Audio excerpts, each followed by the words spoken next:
So, well, thanks for having us. So you know Peter's communications guy. Mike works in our Medicaid fraud division. So that's on the press conference we had today. Sure. Mike was there. Saw that. He helps lead that. I've got no agenda. This just a drop in, but with one exception, just want to talk a little bit about Medicaid fraud, if that's okay, and then then happy to chat whatever is on your mind. In part because not just of the press conference we had, but I mentioned at the end of the press conference that the tool that that we have, this False Claims Act, this state law that Rob McKenna helped get adopted back in 2011, 2012, gives us a tool to go after folks who engage in Medicaid fraud, right? They falsely bill, knowingly falsely bill, and get money through the Medicaid program that they're not entitled to, harming obviously folks who should be getting that those dollars.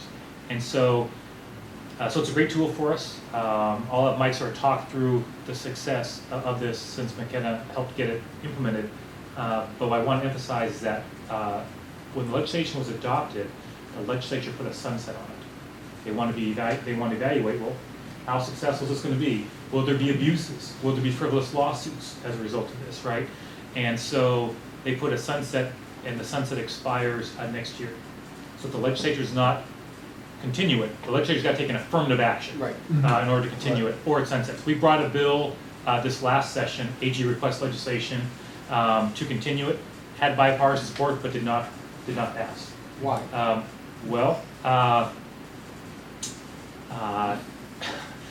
I guess why? I'm not sure there's ever a publicly articulated reason why it didn't. I mean, Well, the bills can that's why I'm die. asking. Yeah, but the bills can die just through the process. But Did it get out of committee or just languished? It got through the House. Okay. And died in the Senate. Okay. And some folks said, hey, I'm sort of jumping ahead of Mike a little bit, but some folks said, hey, there's going to be an independent analysis of the False Claims Act through a JLARC committee. JLARC stands for Joint Legislative Audit and Review Committee.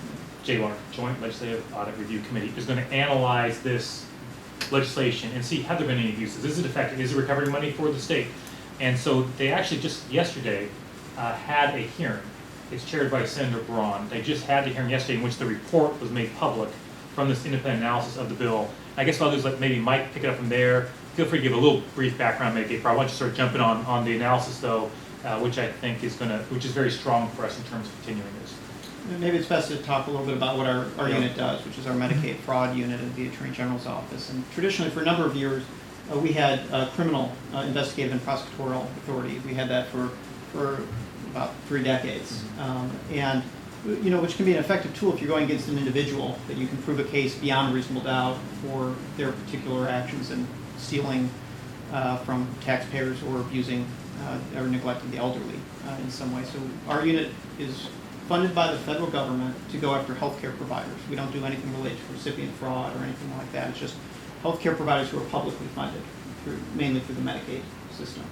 And if it's a healthcare provider that we've been able to find is intentionally stealing from the Medicaid program, traditionally we've been able to bring a criminal case against them. Under the False Claims Act, which Bob was mentioning that passed in 2012, it allowed for us to develop a civil section within our unit to bring civil cases against healthcare providers. Today's action was a civil action. And that's been a much more effective tool, especially going against corporate entities, larger healthcare organizations, where you might not have an individual who has the full knowledge of what's going on, but it might be a larger corporate scheme that's existing by a healthcare provider, pharmaceutical company, managed care organization, larger hospital organization. And in doing so, when we're able to find that someone is knowingly committing fraud, we're able to bring forward a case that we can then prove by the preponderance of the evidence, which more likely than not through a civil case. And ultimately, there aren't criminal sanctions, but there is the means to recover funds. And there are specific enhanced penalties that come through the False Claims Act where we can receive up to triple damages for the fraud. So it's not simply an issue where someone's committing a fraud and the worst thing that's going to happen is they have to get money back. There's actually a little bit of a penalty, including per claim, per fraudulent claim penalties that are occurring. And so I can appreciate the wranglings of the legal system and the preponderance of the evidence, but it's hard for me to sort of imagine that somebody would be doing what they are doing in these cases and there wouldn't be a criminal penalty imposed? Is that just the beauty of our legal system? Well, look, I mean, I'm either a current or former prosecutor, depending on how you look at it. I used to be with the King County Prosecutor's Office before joining the On the Attorney criminal General's side, Office. yep.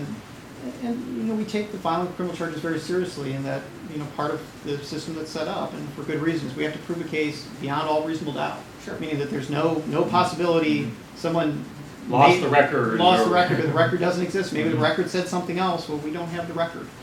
And in a civil case, if a provider is required to hold on to records and they don't, there's a pretty good inference that can be made as to what that record said. Criminally, that doesn't get you there. We need to have the record to show and match it up. And it's much harder to do, and that's when you have a particular individual who has that knowledge. Well, do you have some sort of a percentage on the number of cases that you've brought in the last 12 months, and how many are just civil? Sure. So we essentially have two sections. So we have a criminal section and a civil section within our unit. And so those cases that we've brought that are just civil, there are probably about a dozen or so cases that have been just civil, and it's probably a little bit more than that, probably about the same, between 10 and 15. I can get you the exact numbers to be sure, that are criminal cases. There have been some cases. We had a wheelchair provider, for example, who was shaving down the individual serial numbers on wheelchairs and selling used wheelchairs, faulty wheelchairs that people had died in, and were putting them off as being new. He was being paid for new wheelchairs. He would kind of retrofit them and make them new wheelchairs. We were able to tie, he was the owner of the company, we were able to tie the knowledge of what was going on to him. So we were able to criminally charge him. And following the criminal conviction, we now have a pending suit with him under the False Claims Act civilly for the damages against the taxpayers, and using those civil tools that would otherwise financially not even be an option criminally, where you could just get the restitution for the amount he stole.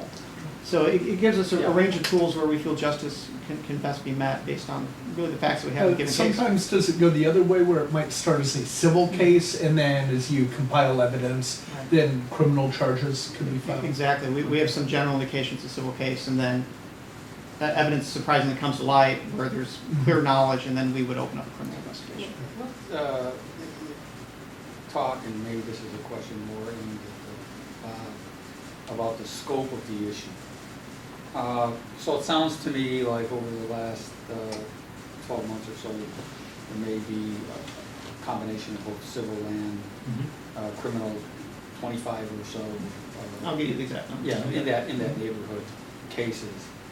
What do you think the number is of people who are actually doing bad stuff in this state relative to these cases? I'll let Mike take a stab at it. I mean, this is always difficult. Take consumer protection, a different area, right? We have 17 attorneys doing that. Look, and they are busy filing litigation all the time. Even they have a hard time. What is the scope? Hard to know. You bring the cases you can bring to hopefully serve as a deterrent, right, as well. That, hey, folks pick up the newspaper, read, whoa, false billing, you got this person, huge millions of dollars, getting fined. Maybe I better watch what I'm doing because they're out there watching this. So I'm not sure if on this side you've got a sense of what the scope is, if that's even possible to know. There have been estimates.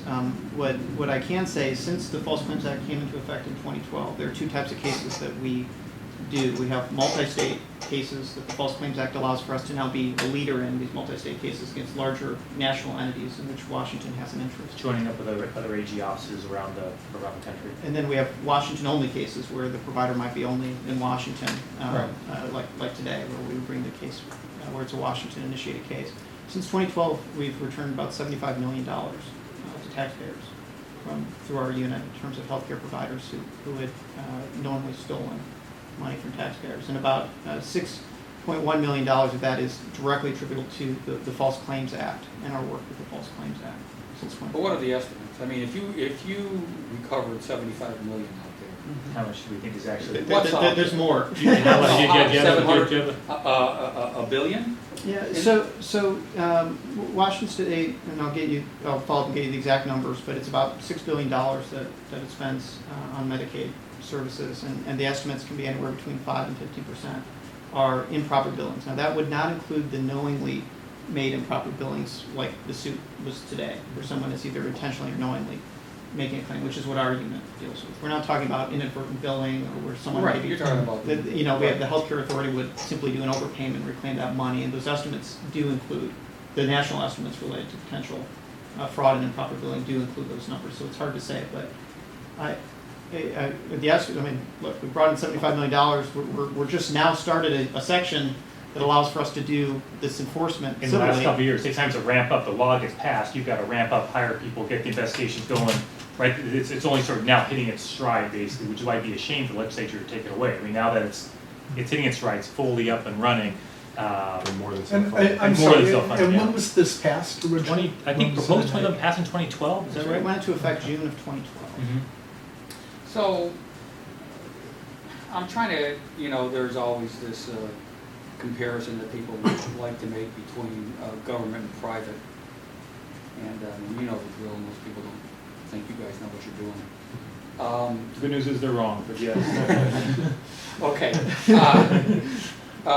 But I mean, is there a similar kind of this fraud going on in the private industry with private insurance companies? Or is this something more abusive on the government? In other words, we're talking about Medicaid here, right? Right, yep.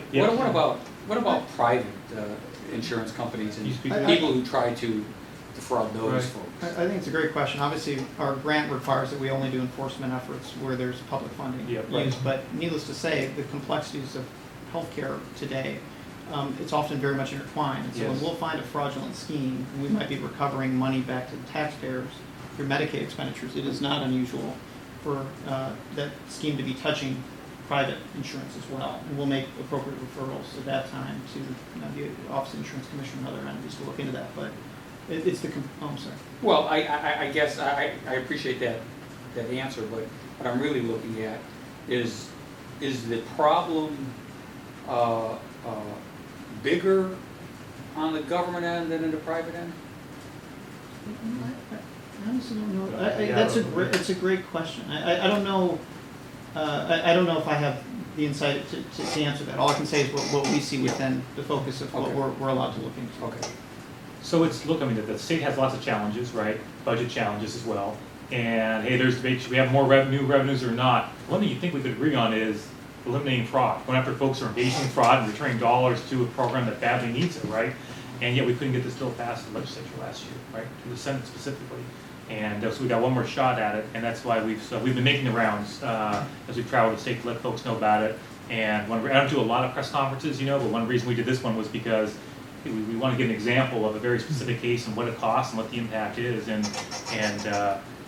So we'll be proposing AG request legislation next year, and yeah. And what are the process? Yeah. I was going to say, so you were relatively politically correct when you answered what the problem was in the Senate. Are there a couple of senators that maybe Senator should work? Danmeyer is an obstacle. Okay. Senator Danmeyer. How do you know what the stance is for the senators? I'll let the Rivers or senators Cleveland speak. or Benton? I'll let Senator Danmeyer speak for himself. One thing that we heard was, hey, we want to see this JLARC report come out. There's going to be a report on the False Claims Act. We want to see that first before we make a decision. Even though no one was presenting any evidence of frivolous lawsuits, all the evidence was this is going pretty well, right? And so the report, that's why that report is important. That report just got made public yesterday at this hearing, and was good news for the False Claim Act. Yeah. So, in other words, now that the report is out, if the holdup was, well, I got to see the report's out, they're seeing it, so you expect smooth sailing next year. I don't expect smooth sailing. No, I don't. I mean, look, there are. So what would be the Wait a holdup second, next it's year? not adding up. There are. Well, look, it's the legislative process, Sometimes which some of our investigators. the legislative process can be. Were some entities who came out opposed to it last year? Did they? There were lobbyists who represented the pharmaceutical companies, medical industry. That they will oppose it again. They will oppose it again. Healthcare providers. And They do not want my attorneys and support staff, frankly, going holding folks accountable. I mean, that's something they're just going to say, you know what? No, we're opposed to that reflexively. You can quote me on it. I mean, that's a fact. That's a fact. And this legislation takes on interests that don't always play by the rules, and the lobbyists, they testify, and they have influence in Olympia. I mean, let's just be direct about it. They have influence. And so, no, it's not, I don't just make somebody smooth sailing. There's nothing in the report that's come out as any given week we testified to last year. There were no surprises in that report. Nobody went, and it was a concern when the bill passed, before my time, but we've gone back to take a look at the conversation when the bill passed. Hey, what about frivolous lawsuits or micro-frivolous lawsuits? That was the big line of attack. That's why they put the sunset. But I just want to be clear, not one person testified before any of the hearings said, here's an example of a frivolous lawsuit. This is how it impacted. Not one, and the report confirmed that as well. So Yeah. what do you think the lobbyist line would be without any frivolous lawsuits passed? What's their line now? Well, look, it's a legislative process, right? There doesn't even have to be, A line? right? It's a legislative process. I mean, a lot of these conversations take place at front of But hearings. they're gonna get Right. up and they're gonna say, hey, I don't think that this thing should be approved. Don't they have to say, and here's why? It's a legislative process. Bills often die after they pass the committee, but before they go on to the next, and it gets referred. Hey, you know what? There's a zillion bills we've got. Only this many get through. We ran out of time. It's a short session next year. Very short session, right? Only so you get a couple weeks of hearings in the committees before it goes through. If one committee chair has just decided not to hear it because that committee chair may reasonably have other priorities, right? This is important to me, maybe important to others, but it may not be their priority. They've got factors they've got to put forward. All sorts of reasons why things don't get adopted. So, no, I would, we're spending a lot of time on this bill. We spent a lot of time on it last year. We're going to be spending a lot of time on it this year for that reason as well. Yeah, Okay. yeah. But we think it's a critical bill. Yeah. Critical bill for You sure. put it at the top of your priority. Correct, yes. Okay. But partly because of the stakes. If not adopted, sunset. And by the way, last year, just to put it in some perspective, last year, we were willing to compromise last year on having the False Claims Act part sunset again in 2020. Just to get the thing done, we were prepared to take another sunset. I won't be so accommodating this year, but like we were willing to, it wasn't like we were somehow inflexible, like, Yeah. right? I agreed, which I did not want to, but that's a pretty big concession. I said, okay, I'll agree to another sunset, right? And even that wasn't able to get through. So, yeah. Anything I'm missing on this? Did we do the 3-to-1? Oh, that was worth adding that stat before we go on to next, whatever they've got on their It list. is worth mentioning, our unit is federally funded, 3/4 federally funded. So for every dollar the state spends, $3 are spent by the federal government to fund our unit. And the reason for that is the federal government gets half of the return because they contributed half to Medicaid. So they see a financial incentive of having us doing the enforcement. But according to the JLARC report, at the time in which the data was collected, the total cost of our unit in terms of state dollars was less than $1 million. So if this, it went into effect in 2012, Right. who were the legislators who supported it at the time, and where do they stand on it now? Do you recall, Mike Webb, my legislative guy, is not here with us, so I'm not, we can get it, I wouldn't want to take a guess. Senator Kaiser was- Is that right? Senator Kaiser, that's right, I think Senator Kaiser might have been. Just, might but have I'm been- wondering, why aren't they beating the drum? Oh, well, want to be clear, hey, there are folks who are beating the drum. It passed through the House. I mean, there are folks who are, right, it's Yeah. got bipartisan support, but lots of bills can have strong bipartisan support and don't get to the governor's desk, right? So, no, I don't want to suggest that somehow, hey, obstacles everywhere we turn, quite the opposite. It got through the House. I forget what the final vote was in the House, but it was it passed by a decent margin, and it was a bipartisan vote for sure. And we'd be happy to follow up. Mike, legislative guy, would know all those details, but, and I'm gonna leave this, you guys don't want to read this whole thing, but this is the JLARC report, just so you've got a copy. And Thank you. That look, is a my, bipartisan committee. and that's a bipartisan committee, that's right. And so hey, if you have any questions, you have an interest, we got more information you probably want on this thing, feel free to ask, and we're happy to provide it. I think just anecdotally, one of the attorneys in our office said to me, if we had written that report, we couldn't have been any better. That's true. That's That's true. pretty positive. Yeah, it's very positive. Good. So that's my one thing, otherwise happy to open up to whatever you guys, I have, whatever you guys have. Let me make sure I have the proper state office. But in terms of, we have this particular issue here in Clark County where there are a number of people who register their automobiles in Oregon Okay. and but live in the state of Washington to Okay. avoid a multitude of different taxes and other fees. Would you guys have anything to do with that? And the problem, that is the way I understand it, is there is no coordination between the state of Washington and the state of Oregon, you know, in terms of trying to track down the number of people who might be registering their cars in Oregon but living here. And so because there is no connection between the two states in something like this, essentially the state ends up losing millions and millions of dollars in revenue.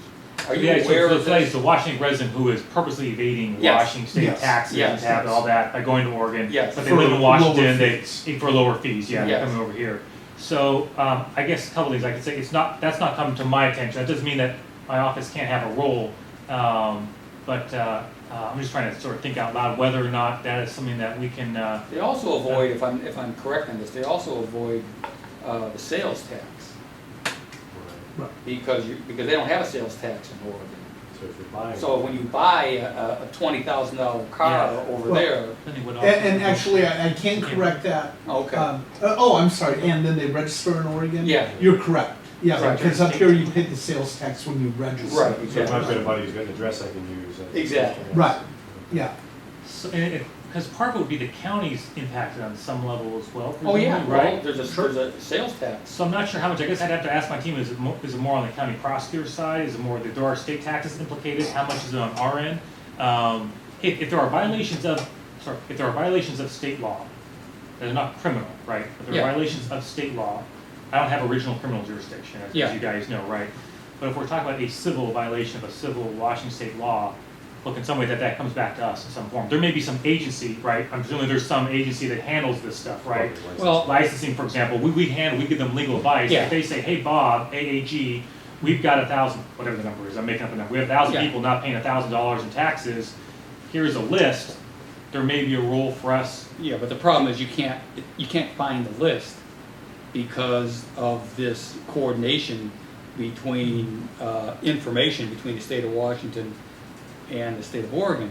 The weird thing is, and every once in a while we'll do a story on this because the law enforcement will do something. Yeah. What they'll do is they'll hang out at a school, Oh, interesting. and then when a car pulls up to drop their kid off for school, With Oregon plates. the preponderance of the evidence in the officer's mind Right. is that person has to be living here. I mean, there always going to be a Yes. technicality. Yes.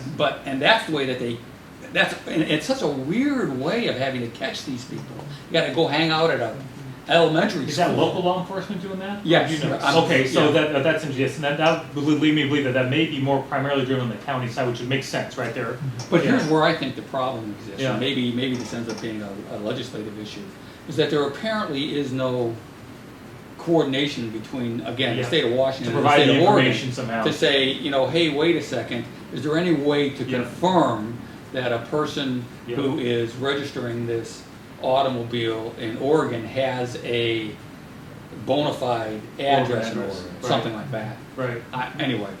I So we that's a could good ask, question. Yeah, I don't know the answer All right, offhand, but yeah. I'm giving that to you. All right. Please All right. please That's get a back gift to to me. me. All right. Please get back Yeah. to me. All right. You got a Get on big that press for conference It's a coming deal. up. It's a deal. Forget All the right. Smithgate stuff. This is big. This is the one, all right. Well, and Fair it's enough. funny what grabs people's attention, Yeah. because every year we get letters and Oh, phone yeah, calls people are about irate that. about it. Oh, really? People get irate about it. Oh, I can yeah. understand why. Someone's playing by the rules and Right, and others aren't, exactly. right? And That's that's, what it's it comes back to the Medicaid, healthcare it comes back to fraud. healthcare, If you're same a thing. healthcare provider is playing by the rules, Sure. you get upset when you know someone Sure. isn't. Isn't It's playing the by same the All right, when you you're brought it back to paying healthcare See? fraud. I'm Pretty going to well, appreciate right? that. On a certain level, I'm I'm now going to appreciate smooth, right? Yeah, that was slick.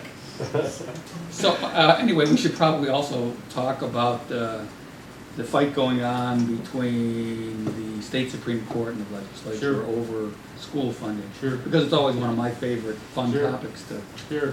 talk about. So, where are we at there? You guys are taking a stand on that, right? Oh, yeah, so we're the lawyers for the state. So it's our lawyers in there arguing for the state Supreme Court, saying that the state is, man, it's an obligation to fund education, all the rest. So that's our legal team, we're So the in that ones giving regard, you're legal, representing the legislature.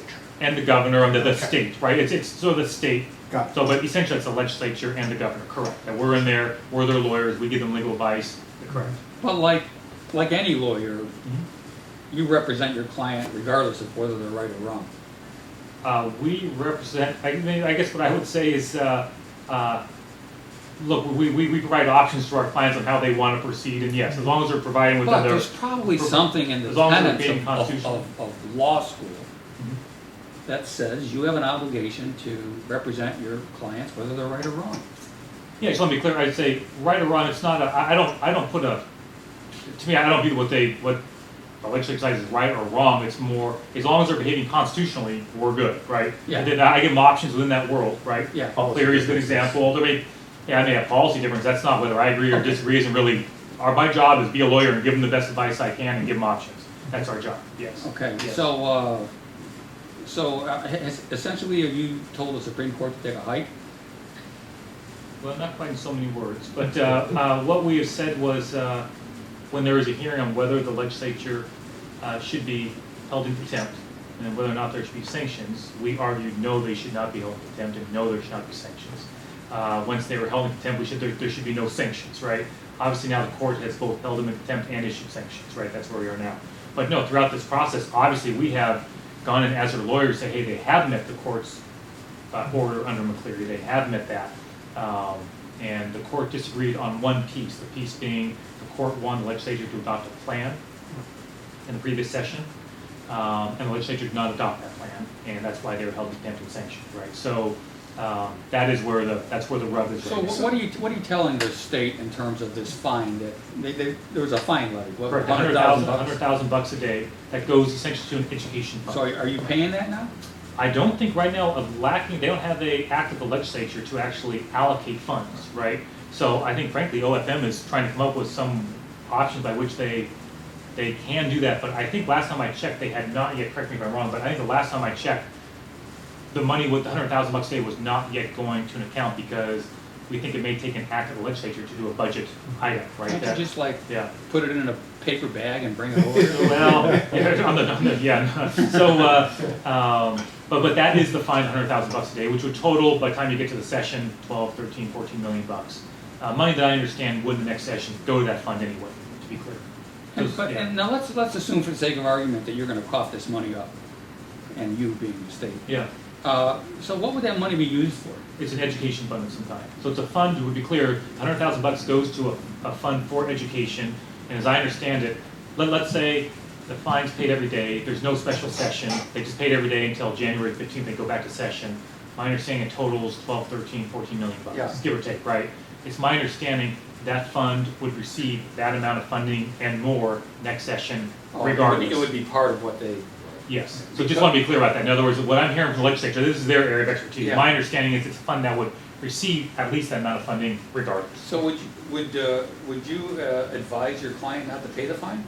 So first, what I advise my client would be between me and the client, but the clients are happy to answer that question. That said, our clients have asked questions like that. Do we need to pay this fine? How do we pay it? What are the implications if we don't pay it? Those are all questions we're asked, but I trust you understand, my job is to give legal advice to a client, and if they want to speak about the legal advices, they can. Some things I can speak about that's out in the media already, if they're talking about it, So you don't feel you can answer the question when they ask the question, should we be paying this fine? You don't feel like you can answer that question? I answer it to publicly? them. I answer to them, not publicly.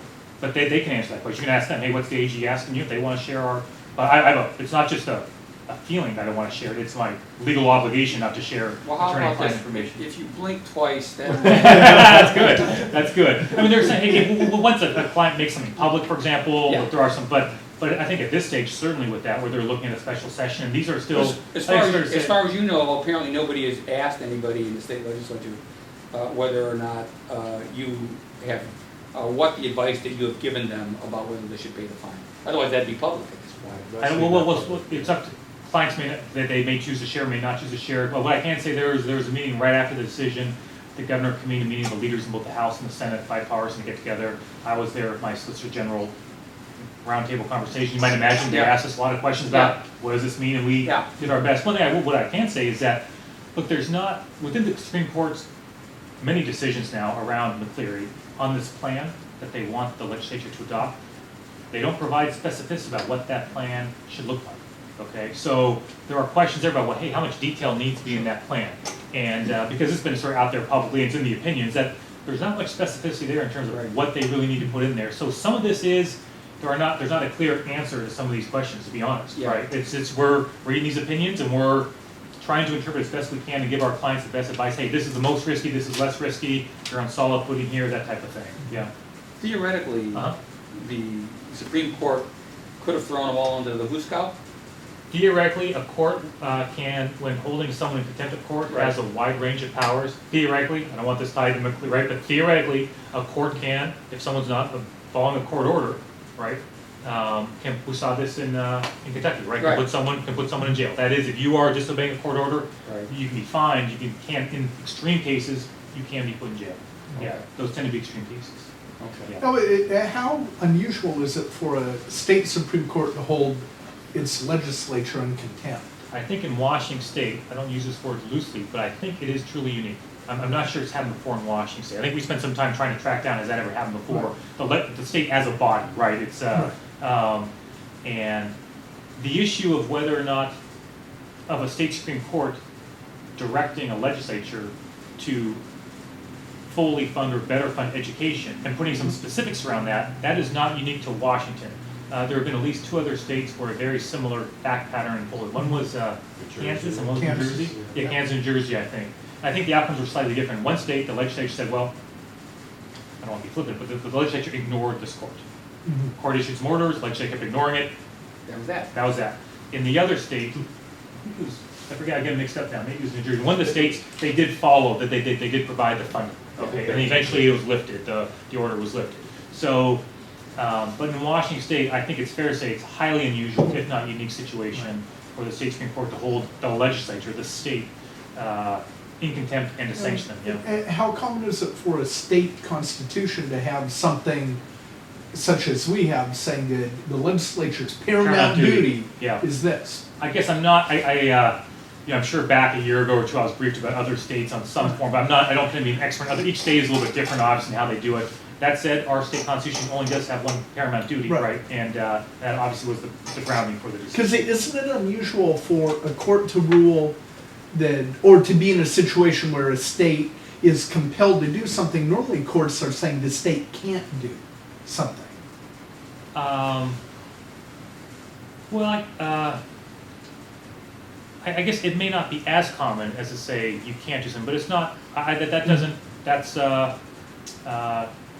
Look, you can be compelled to issue marriage licenses. You can be. I mean, that's not. I would say it's not unusual for court to say you must do X. Right. Often conflicts are around that. So that part doesn't strike me as especially unusual or surprising, as opposed to the concept of, hey, it's a state Supreme Court, it's a legislature, separate branches. We're talking about the budgeting process. There clearly are legislators. You need a quote from me. There's lots of legislators who have tweeted and put out their messages how they feel very strongly about what the court is doing. Right. Yeah. Let me ask you another question about this whole McCleary funding thing. And obviously you're well aware of it since you're deeply involved in this whole case. The ruling essentially said that it has to be the state's paramount duty to fund education. And that just essentially means it's their top priority. Should be their top priority in funding. The way that our state has now developed is that county school districts more and more have been involved in the funding of school districts. Mm-hmm. Absolutely. And with paramount duty being defined as their primary responsibility, if in fact the state satisfied the Supreme Court's ruling on it being the paramount duty, that has nothing to do with the idea that the counties would have to continue funding school districts the way that they are currently funding them, because we know the dynamic that's at play here. As school districts needed more and more money, the school districts themselves, because theoretically, because the state wasn't performing its paramount duty, the counties were stepping in to essentially take that role. So my point here is that if the state did suddenly make this their paramount duty, there would be nothing that would preclude the county school districts from backing away from the amount of money that they spent on these school districts. Well, I think that's part of the conversation going on, right? Right. Is sort of unequal investments and different districts have Right. greater resources, and I think you're going to see the legislature grappling with that for sure next session, if not in a special session, I think this year, but certainly in the upcoming session, and what the implications are in terms of, yes, if I mean, this is getting to someone else's area of expertise, the legislature and their budgeting, right? But yes, there are implications as the state puts more in, meaning that paramount duty will have implications for the local districts. Because there is, I mean, this is the same reason, frankly, in my opinion, why this state and Oregon can't get another leg of taxes involved, because, you know, okay, we don't have a state income tax. You know, and somebody is concerned, okay, well, if they have a state income tax, well, that's just going to add all the, they're not going to reduce of the amount of money coming from someplace else. Same thing with Oregon with no sales tax. And I think the same thing is beginning to play out here, which is, yeah, if it is agreed that the state has to cough up more money for schools, where is there going to be some pressure point on the counties to say, okay, now we can back away, or are they going to continue to be funding school districts the same way? Right. And suddenly you've got this influx of money that wouldn't have otherwise been there. But that's maybe more of a political. Yes, I you're going to see that play out in the legislature next year, right? And all issues related to the local school districts, the local jurisdictions, in light of the funding, increased funding from the state. I think that's been a big topic, right? They've not worked it out yet, but I think you're going to that conversation will continue. Yeah. Well, let's move on. More schools. Last week, the Supreme Court ruled on charter schools. Yes. Has your office reviewed that? What's your opinion on that? Well, I'm limited here, what I can say, especially because for a couple of reasons. Number one, we have multiple clients on this. I meet with the governor tomorrow on it. Every legislator is intensely interested. We have a charter school commission, right? The state treasurer has an interest on the funding side. So we have many clients. Sure. Sometimes it's clear we have one client, and in this case we have many clients, and we're in the process of trying to answer their questions as best we can and give them options where they want options, right? So, in fact, tomorrow's my first chance to meet personally with the governor about it, right? So we're in the early stages of providing that. That said, there's a key deadline coming up. 20 days from the decision is the deadline for filing a motion for reconsideration of the state Supreme Court. We and our clients are acutely aware of that deadline if we wish to file The that. first question is, how common would it be for the court to reconsider and change its decision? Very unlikely, That's very fair. unusual. However, one thing I just relate, speaking generally, not about this Right, case specifically, speaking generally is sometimes what a motion for reconsideration can accomplish is provide greater clarity to a ruling. In terms of, I think the Supreme Court expressed their clear view that charter schools are unconstitutional in their current form, but there are other state programs which, applying the same logic as they applied in that decision, would jeopardize other programs like Running Start, for example, as an example. And did the state Supreme Court intend, for example, to impact Running Start in the same way that they're saying charter schools are unconstitutional? So, I'm not going to prejudge this, we've got a lot of thinking to do analysis, but sometimes a motion for reconsideration, one may not anticipate that the court's going to flip their decision, but you can better define what the impacts of that decision are, which can provide clarity for important stakeholders, right, as they go about doing their business. So those are some of the, that's just would be an example of things we're thinking about as we make that decision, right? But that is sort of a deadline that is coming up that we need to make a decision on relatively soon. But look, I think the decision came out Friday at 5 o'clock, literally, right, which is unusual, right, before a 3-day weekend. You know I was off the grid, literally and figuratively, for the weekend with my family for our last week. I literally was getting texts from Peter and trying to download the opinion and talking to folks from driving where I can get cell coverage, make some phone calls, like not exaggeration. So that is literally true to figure out what's going on, where it's going next. So I would say that this, any decision from a state Supreme Court is going to take some time to digest. The nuances can matter, the footnotes can matter, right? In answering some of the detailed questions folks have. I'd say this one is requiring some time, you know, and because we have multiple clients together, right? There's lots of folks who have various interests in what's going on. So I think too soon to say a whole lot more beyond that in terms of where we're going, but I think by early next week, I think things will sort itself out a bit in terms of providing either from us or from our clients. But right now we're in the mode of providing them legal advice on what we think it means as they make decisions on how they want to handle it. Yeah. Now, given that and McCleary, is the state Supreme Court becoming too legislative? Look, I'm not sure my lawyers appear before the state Supreme Court on a regular basis, right? So it's not for me to weigh in on whether the Supreme Court's to this or to that. That said, I think it's fair to say that over the last 2 or 3 years, look, the key player in education in Washington State are the 9 justices of the state Supreme Court, right? And I think that's it'd be hard to argue with that. However one interprets that, good, bad, indifferent, right? Everybody's got an opinion, but it's a fact. And but I don't spend a lot of time trying to look at it subjectively, right? Good thing, bad thing. It's just look, we've got our job, and I try to focus on that with our legal team. And believe me, that's plenty. What we got on our plate on that is plenty. Yeah, legislators clearly have expressed their views on it in various ways, right? And that's appropriate for them, right? That's their. But for us, we just try to be the best advocates we can, honestly. But in terms of the influence of the court, that word I've got no problem saying that clearly they have tremendous influence on many aspects of state life, but recently in education, you bet. Yeah. How does that compare to other states? Oh, I mean, it's look. Just speaking generally, United States. Look, as I like to say, look, it's most of the critical issues facing any state or the country ultimately get settled in the courts, right? Mm-hmm. National health care, right? Same-sex marriage, right? U.S. president. Religious liberty, right? For U.S. presidents, bingo. Right? I mean, that's literally true, right? And which makes our job so interesting, but that is true. So in some sense, there's nothing especially unusual about it, right? I think it just is the impact of the decision, right? I mean, the breadth of these decisions, where the voters say, hey, we want charter schools, and the Supreme Court says no.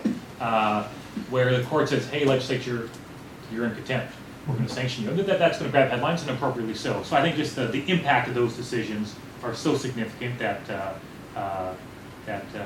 but I guess as a lawyer, I've been a lawyer for a lot of years, that this is the way it always is with the courts, right? I mean, it's just not, it's just right now around education, there have been 2 decisions in recent times that are pretty significant, yeah. But this is a big part of, it's why we've got that's why we're the largest law firm in the state, right? These things all go through the courts. Part of my job is to remind Bob we probably have 5 or 10 minutes. That's probably where can't get a parking ticket is one thing. But I do have a meeting with Senator Cleveland in 25. Yeah. A quick question related to that. As you said with the charter schools, the voters said we want charter schools. Yes. Then 3 years later, the court says, well, this form of should we? Why doesn't the court review these things before they go to the ballot box? The reason the court would say, Mike, feel free to jump in with it, is that there's not what's the word I'm looking for? Exactly. There's not, you don't have a justiciable issue. It's not right for determination by the Supreme Court. There's not an actual conflict because the law's not been adopted, right? It's a theoretical conflict, right? In fact, I can understand that. What's that? It just happened with the sales tax. This happens to Tim Martin all the time. That's exactly right. Exactly. That poor Sept can't get anything done right. And that was something they tried to go to the court. That's a good example. They tried to go to the court to say, hey, and that is rare. Even the lawyers, who I think it was Paul Lawrence maybe on that case, who was saying, we realize this is unusual and rare, but we think this meets that narrow window in which you can get it before the court. No. It's tough. So it's the system. I think, folks, is it perfect? No system is, right? But but it's the system we've got. Yeah. Okay, well then, real quick, any other issues? Man, I should have been ready for that. I guess I just had the one that I mentioned. I guess I will just mention briefly we got a couple more minutes, but we did just file litigation against the federal government, as you may have seen, for Hanford workers. Yes, I'm just at the Hanford site, and look. I've got strong views about it. It's an important case. I don't take suing the federal government lightly, for all sorts of obvious reasons. But look, if you spend any time looking at any one of those 19 reports over the last 30 years, I guess, 25 years, it is hard to escape the conclusion that something different needs to happen to get their attention. Yeah. And look, these workers, tell me a more challenging job in this state than working out on a tank farm. Right, and we owe it to those workers. The federal government, the federal government owes it to those workers to make sure they're protected when doing that work, to clean up the mess the federal government made, right? And that's their responsibility, and they're not getting it done, and I don't have a whole lot of pleasant things to say about it, honestly. I mean, it's 19 studies, doesn't change a thing. I have no reason to believe the 20th study is going to make any difference whenever that comes out. And so, you know, I tend to prosecute this vigorously until we get some protection for those workers. And so one thing that's different about this case and on the cleanup side, that kind of has been litigated a bit off and on over the years. This is the first lawsuit on the worker side. One thing that's also different is my client for the workers are the people of the state of Washington. Under the statute we're bringing it, I represent the people. On the cleanup side, my client is the governor, Department of Ecology, right? They give the direction on litigation that we do. In this case, the workers' case, I'm sort of in the shoes of the people, the public, so we drive. It's a little bit different. Both related to Hanford, both lawsuits, both active litigation. We had a good outcome on the cleanup side in the court. That's still ongoing, but really positive progress on the cleanup side so far at that litigation. But just want to mention the Hanford one. It's an important case, and I mean, we had a number of workers there at the press conference, and you know, Sad stories. yeah, Yep. yeah. And I've heard you say, Bob, I mean, these are people watching. It's our brothers and sisters and neighbors, and Yep. they're out there. I tell my team, I've got 6 siblings, and some siblings, one brother's in Alaska, he's got a tough job up in Alaska, he's a blue collar guy, and I tell my team, look, we treat this litigation as if one of those workers was your brother or sister or your son or daughter. And I wish the federal government, frankly, would approach it the same way. Somebody tells me if the Hanford site was located in Fairfax, Virginia, right? And the leaders of energy had family members working there, it'd be taken care of. Yeah. Hey, thanks so much for the time. Great, well, thank you. Really appreciate it. Yeah, great seeing you. Yeah, Appreciate it. absolutely. Good to see ya. Likewise, yeah.